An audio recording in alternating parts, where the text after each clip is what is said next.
Bienvenue à la revue de presse de ce jour sur ProConcept Média. Commençons par ce titre sur la radio Okapi. La rentrée de classe. Le syndicat des enseignants divisé sur la reprise de cours le 10 août 2020. L'Assemblée générale des enseignants, qui a regroupé le membre des différents syndicats des enseignants, s'est terminée en queue de poisson mercredi 5 juillet à Kinshasa. Les enseignants ne se sont pas mis d'accord sur la reprise des enseignements le 10 août prochain après la levée de l'état d'urgence décrété suite à la COVID-19. Pour la secrétaire générale du SYNCO, Cécile Chiombo, il n'est pas question de reprendre les enseignements si le gouvernement ne répond pas aux préalables exigés par le corps enseignant. Autre actualité, c'est aussi la spéculation autour de la baisse du taux de change depuis ce 3 juillet 2020 à Kinshasa et dans certaines provinces. La Banque centrale du Congo, BCC, pour fixer l'opinion sur la confusion qui règne autour du taux sur le marché de change. Selon une ordonnance attribuée à la BCC, fixe le taux à 1900 francs congolais, alors qu'il s'est changé à 2020 francs congolais. Le taux a connu une chute pour le moment. Selon certains cambistes, De Gracias perd le contrôle.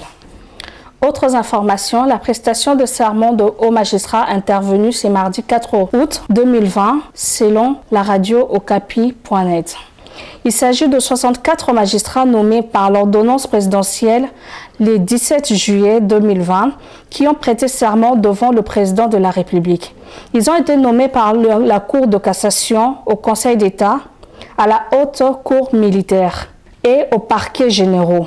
Parmi eux figurent les présidents et conseillers à la Cour de cassation, des avocats généraux près cette cour, de conseillers et avocats généraux par le Conseil d'État, un conseiller de la Haute Cour militaire et des avocats généraux de forces armées de la République démocratique du Congo.